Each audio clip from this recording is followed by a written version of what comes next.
2024. urtea, urte oparoa izan da, Oarsoaldea Garapen Agentzia osatzen dugun guztiontzat. Ekinbide asko, proiektu asko eta zerbitzu asko martxan egon dira.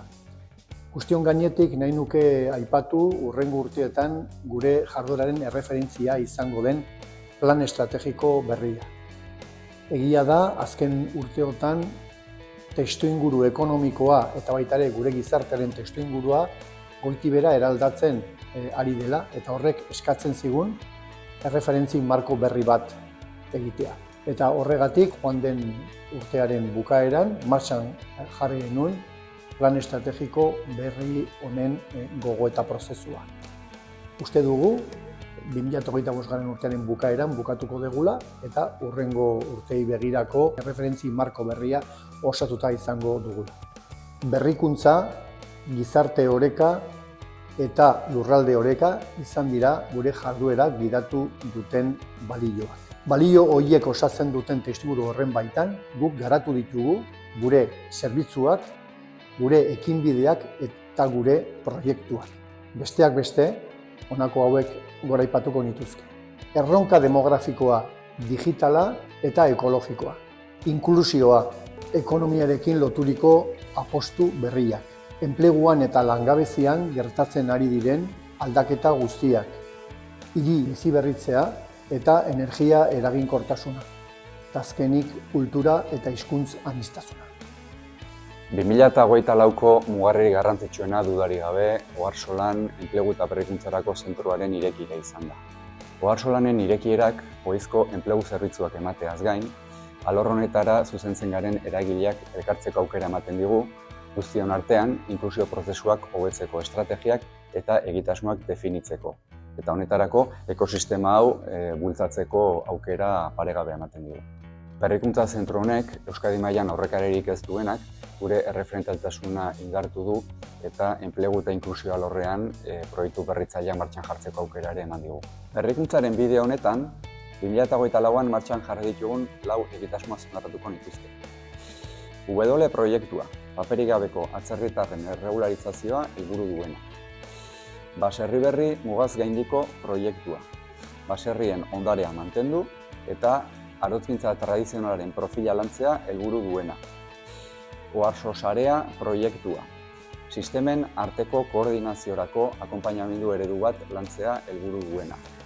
Eta azkenik, lan duina zaintza duina proiektua, zaintzaren esparruan hausnarketa bat egin eta etxeko lan zerbitzuaren indartzea eta zabaltzea helburu duen. Hauetaz gain, eskualdeko inklusio sarea osatzen dugun entitateen artean diseinatu eta elkarlanean kudeatutako proiektuak ere ezinaztu genitzazke, eta honekin lotuta urrian ospatu zen Oarsoaldeko lehenengo inklusio jardunaldia.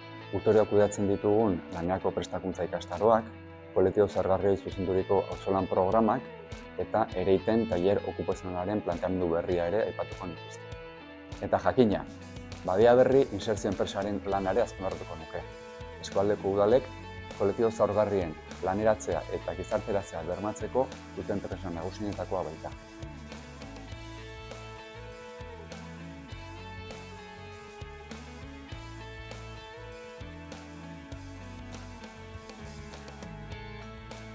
Urteko mugarri garrantzitsuenak aipatzekotan eta nomaitetik hastearren aipatuko nuke martxoan egintzen Enpate Ekonomiaren 4. edizioa. Edizio horrek talentua izan zuen mintzagai.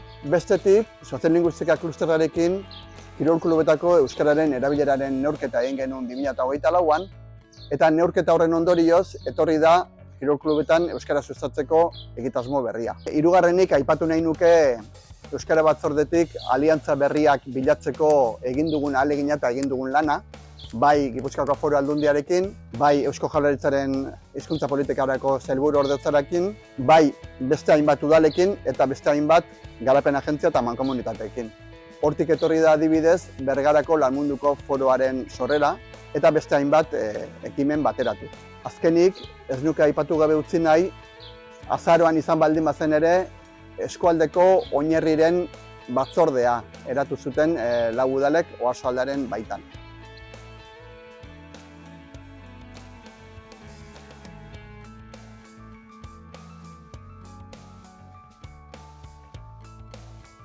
2024an hiriberriztapen mugikortasun eta energia arloak hainbat erronkari aurre egin die, eta hiru zatitan banatuko nituzke. Alde batetik, birgaitze bulegoarekin eta hiriberriztapenarekin lotutakoak daude diru laguntzak, Eusko Jaurlaritzatik diru laguntza arruntak ematen ditugunak, eta hauen kudeaketa eta aholkularitza birgaitze bulegotik ematen duguna. Beste alde batetik, Next Generationeko diru laguntzak ere baditugu, eta bertan kudeaketa prozesu osoa eramaten dugu aurrera. Eta horrez gain, bai baditugu bi auzoetan lanak eginak. Bi auzo birgaitzen ari gea eskualde mailan, Errenteriko Beraun auzoan eta Pasaiako Andonagi auzoan, eta prozesu horietan ere parte hartu dugu. Guzti honek, azken finean eskualdeko herritarren bizi kalitatea hobetzeko pausoak ematen laguntzen dugu. Bestalde, mugikortasun arloan ere, bi proiektu garrantzitsuetan parte hartu dugu aurtengo urte honetan. Alde batetik, Donostialdeako erregimen bereziko zonaldearen sorreran parte hartu dugu, taxilariekin, eskualdeko taxilariekin, eta bestalde, mugikortasun jasangarriaren arloan, ibilbide horri baten, hasierako diseinu batean, aurrera pausoak ematen ibili gea. Azkenik, energia eta klima planarekin aurrera jarraitu dugu, eta bertan, bi proiektu esanguratsuenak izango lirateke alde batetik ibiltaria bihurtu dugun energia bulegoa. Bertan herritarrei energia kontsumoaren inguruan, prezioen inguruan eta dituzten diru laguntzen inguruan aholkularitza eman diegu herritarrei eta bereziki zaurgarrien taldean dauden herritarrei, eta bestalde Eskor proiektua daukagu. Bertan, naturan oinarritutako soluzioak erabiliz, aldaketa klimatikoaren aurrean, gure eskualdea erresilienteagoa bihurtu nahi bai dugu.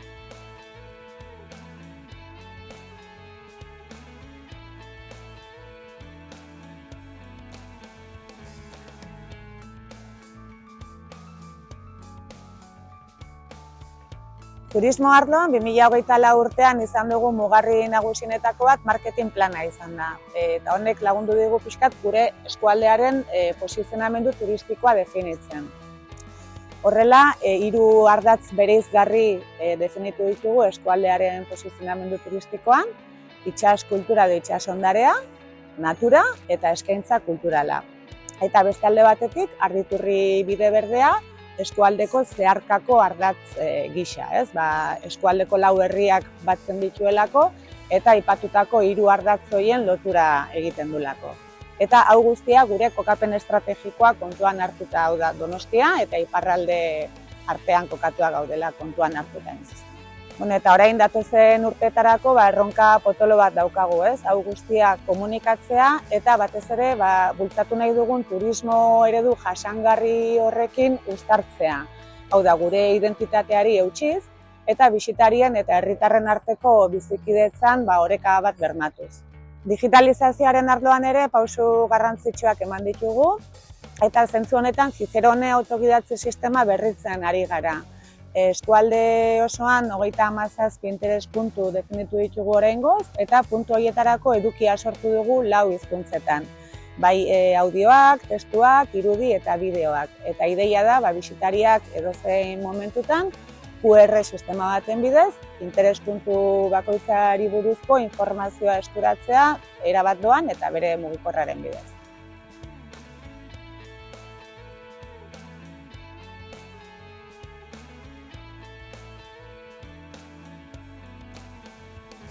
Agustinak abian jartzea eta inauguratzea mugarri izan zen 2024an eskualdeak kultura eta sormen industrien alde egindako apostu estrategikoan izan zuen jauzi kualitatiboagatik.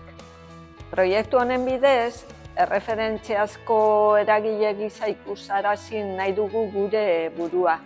Sektorean jarduera ekonomiko iraunkorra sustatzeko eta gizartea sormenetik eta kulturaren bidez eraldatzen laguntzeko. 2024an, enpresa berritzaileagoak, jasangarriagoak eta erakargarriagoak sustatzeko diagnostiko eta orientazio zerbitzu individual bat eskaini dugu OLAG proiektuaren bidez, gure enpresen lehiakortasuna hobetzen laguntzeko. Informazioa erregistratu eta lurralde inteligentziako espazio batean aztertu da. eta plangintza estrategikoko eta kudeaketako jarduerei balioa ematea eta lurraldea dinamizatzeko ekimenak sustatzea du helburu. Hori dela eta, lortutako informaziotik, eskualdeko enpresen jasangarritasuna ebaluatu da eragin ekonomiko, digital, sozial eta ingurumenekoaren 3 ikuspegitatik. Aztertutako enpresek balorazio hobea egin dute alderdi ekonomiko digitalari dagokionez. Eta hobetzeko gomendioak berriz beste 2 ardatzetan zentratu dira. Ingurumen eta energia ardatzak lortzen du oro har, baloraziorik txarrena. Horregatik, urte honetan bertan eta energia eta ingurumen arloaren barruan eskuhartzea biratu bigarren proiektu batekin osatu da. Proiektu horrekin, 30 enpresaren heldutasun maila ezagutu da eta zirkulartasunaren eremuko ibilbide orri bat zehaztu zaie. 2024an ekonomia urdinaren poloa ardatz estrategiko gisa sendotzen ari da. Itsas jasangarritasunarekin eta berrikuntzarekin dugun konpromisoa indartzen ari da. Eta agentziak astirekin eta portu agintaritzarekin duen lankidetza esparrua indartzen ari da.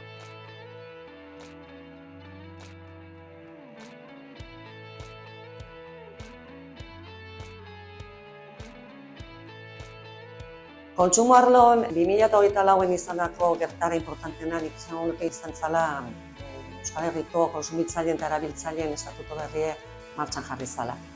Beste gauzen artean, estatuto berri honek kontsumo bulegoen funtzioak handitu egin ditu eta bitartekaritza lanak ekeko aukera funtzioa ematen digu. Lehen ere egiten genituen reklamazioak tramitatzen genituen, baina berez ez zen gure funtziotako bat. Baina aldiz, dekretu berri honekin izango da gure funtzio bat. Hau guretzako oso importantea da, kontsumo bulegoetan egiten duen lana balio jartzen duelako eta jaurlaritzak gugan duen konfidantza erakusten duelako. Eta konfidantza hori bulegoetan lortzen dien emaitza honen ondorioa izango da noski. Kontsumo arazoak dituzten pertsonek eta beren eskubidek edo interesak defendatu nahi dituzten erabiltzaileek edo kontsumitzaileek oso modu errexen indezakete kontsumo bulegoetan. Bide judizialea joan behar izan gabe. Orduan, alde batetik, erabiltzaileek o kontsumitzaileek reklamazioak egiteko bidea errestu etxe zaie, eta aldi beren gustuan duten lan karga arintzen laguntzen du honek. Joan den urtean 1506 eskaera izan genituen, hoitatik 236 reklamazioak izan ziren, eta tramitatu genituen reklamazioen 169 erreklamatzailearen aldeko emaitza izan zuten. Gure ustez oso emaitza ona da eta gure lanaren eraginkortasuna erakusten du. Pentsatzen dugu emaitza on horiengatiken etorri dela jaurlaritzak hartu duen erabakie. Lehen esan duten bezala, hori guretzako oso importantea da, balio ematen diolako gure lanari.